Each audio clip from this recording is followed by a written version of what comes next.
Leader T V میں ایک بار پھر خوش آمدید. ہماری باتیں نامور لکھاری اور ناولسٹ جناب صفدر زیدی صاحب سے جاری ہیں. صفدر زیدی صاحب کی یہ جو کتاب ہے ہم اس پہ ذکر کر رہے تھے وقفے سے پہلے، بنت داہر، جس کا سندھی میں ترجمہ آیا سندھ کماری. تو یہ پڑھنے کے لائق، پڑھنے کے قابل کتاب ہے، اور یہ اسی لیے نہیں پڑھی جائے کہ کسی ناولسٹ نے ناول لکھی ہے. یہ میرا کہنے کا یہ مطلب ہی نہیں ہے.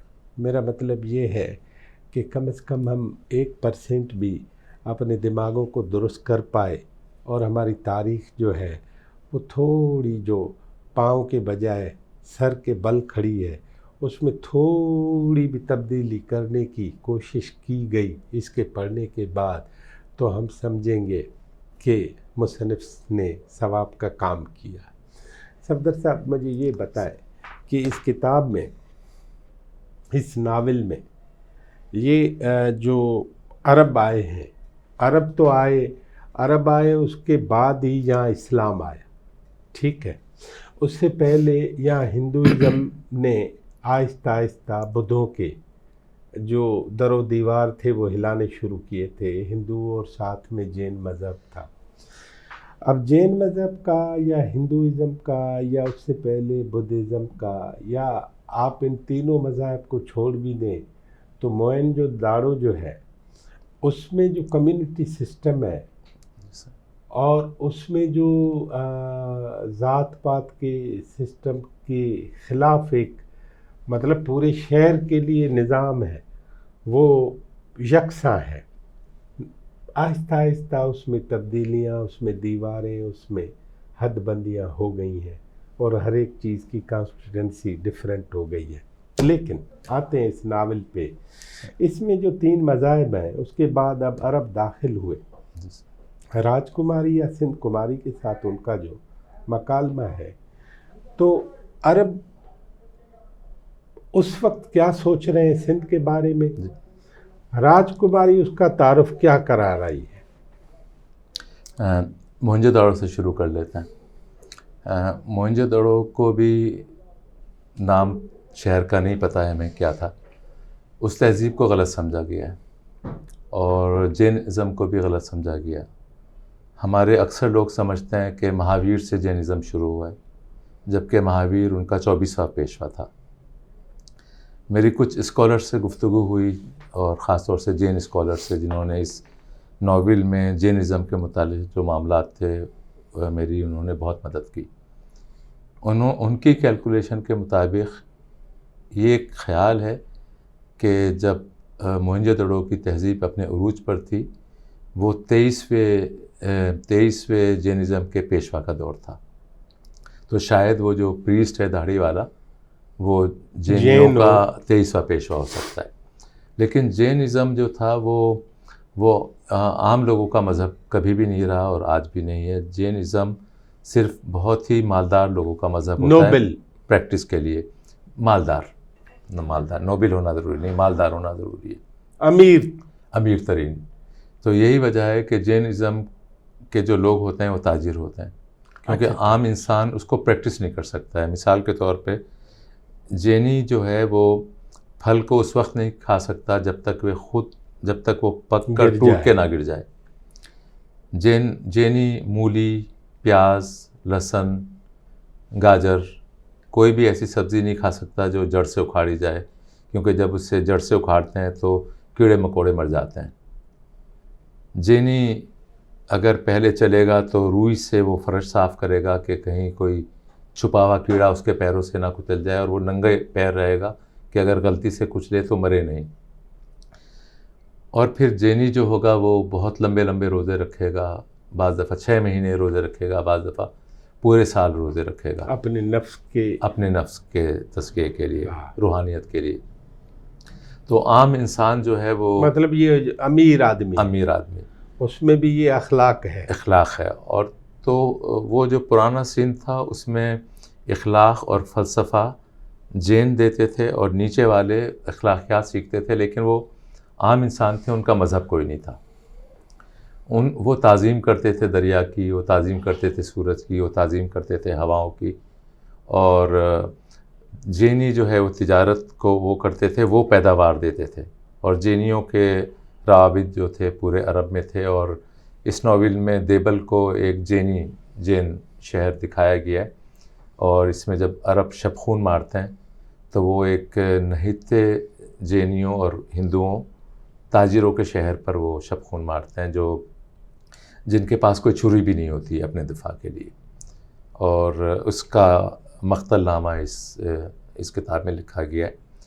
تو اسی طرح سے اس میں کچھ مکالمے ہیں جس میں راج کماری اور بن قاسم کے درمیان گفتگو ہوتی ہے. بن قاسم کہتا ہے کہ چچا نے میرے، حجاج بن یوسف نے کہا تھا کہ یہ دنیا کا سب سے بڑا بت خانہ ہے جو ہم فتح کرنے جا رہے ہیں، اس کے بعد اسلام پھیل جائے گا، اس روئے زمین پر آخری بت خانہ بھی ختم ہو جائے گا. تو راج کماری کہتی ہے تو دکھاؤ بابا بت ہیں کہاں؟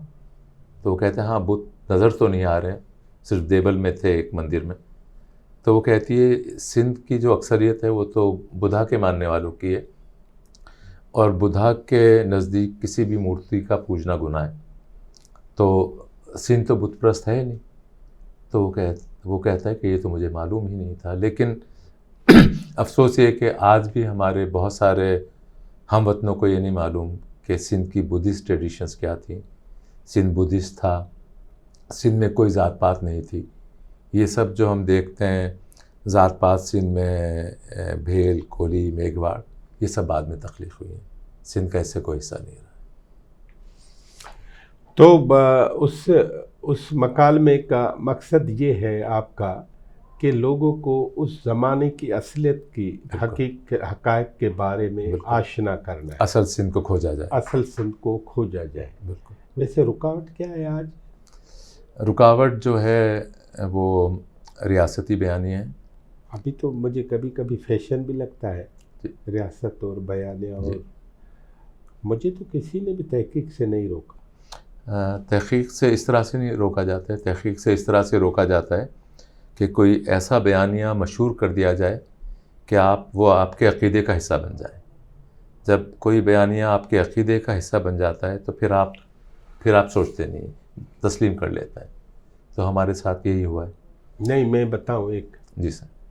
اس ملک کی بنیاد ایک بہت بڑے جھوٹ پہ رکھی گئی جس کا نام ہے دو قومی نظریہ. بالکل. نہ مسلمان قوم تھے نہ ہندو قوم تھے. بالکل. ٹھیک ہے، دونوں کے لیے تعظیم، عزت، وہ باقی چیزیں میں کسی کے بھی خلاف نہیں. ٹھیک ہے، لیکن یہ جھوٹ تھا. بالکل. ابھی اس جھوٹ کا آہستہ آہستہ پردہ اٹھ رہا ہے. بالکل. کسی کو بھی نہیں روکا جا رہا کہ دو قومی نظریے کے خلاف کوئی بات کرے نہ کرے. بالکل بات کر سکتا ہے. کر سکتا ہے. بالکل کر سکتا ہے. اسی لیے میں کہتا ہوں ہمارے پاس کم از کم اتنی آزادی ہے کہ پاکستان میں ایک اچھی بات ہے کہ آپ ہر موضوع پہ بات کر سکتے ہیں. ہاں، گفتگو میں کوئی رکاوٹ نہیں. میں یہ کہتا ہوں کہ آپ نے یہ جو حقائق ان سے لوگوں کو آشنا کرنے کی تھرو فکشن کوشش کی ہے، یہ یہاں کا آدمی کیوں نہیں کر رہا، یہ پتہ ہے. چاہے اردو ہو، سندھی ہو، پنجابی ہو، کوئی بھی. یہ بتانا میرے لیے خاصا مشکل ہے کیونکہ میں ایک فکشن نگار ہوں، میں کوئی فیصلہ نہیں صادر کر سکتا. نہیں، کچھ شکوک ہیں. آپ مفتی یا قاضی نہ بنے نا، لیکن آپ اپنی رائے تو دیں. کچھ شکوک ہیں کہ لوگ کیوں نہیں کر رہے، سوچ کیوں نہیں رہے ہیں، فکر کیوں نہیں کر رہے ہیں. میرا خیال ہے ہم ایز اے نیشن ہم لوگ جامد ہو چکے ہیں. ہم تنقیدی نظر سے محروم ہو گئے ہیں، اور وہ صرف ہسٹری میں نہیں ہے، فکشن میں نہیں ہے. ہم کسی بھی سطح پر ایک خاص حد تک جا نہیں پا رہے ہیں. کیوں نہیں جا پا رہے ہیں؟ شاید ہمارے سسٹم سے فلسفہ نکال دیا گیا ہے، فلسفے کی تعلیم ہم سے حذف کر دی گئی ہے. میں بصد احترام جی ملتمس ہوں. جی میں سیکھ گیا ہوں تھوڑی تھوڑی اردو اچھی. کافی گاڑی قسم کی اردو ہے.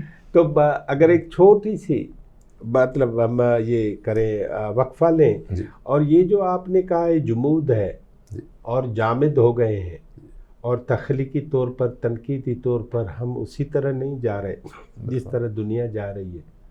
اور جو فلسفہ کھو بیٹھے ہیں ہم، وہ فلسفہ کیا تھا اس پہ بھی بات کریں گے ایک چھوٹی سی وقت. ناظرین، ہمارے ساتھ جناب صفدر زیدی صاحب موجود ہیں، اور ابھی ہم ہالینڈ سے سیدھا کراچی پہنچے ہیں، اور ابھی یہاں ہم دیکھیں گے کہ جناب جو غالب تھے، جو میر تقی میر تھے، جو سودا تھے، جو فراق تھے، جو گورکھپوری تھے، اور جو نون میم راشد تھے، یا علامہ اقبال تھے، فیض احمد فیض اور فراز اور منیر نیازی تھے، وہ سب چلے تو گئے، اس کی خالی جگہوں کو پر کیوں نہیں کیا جا سکتا، اور ہم جامد کیوں ہو گئے ہیں؟ چھوٹے سے وقفے کے بعد ہم بات کرتے ہیں۔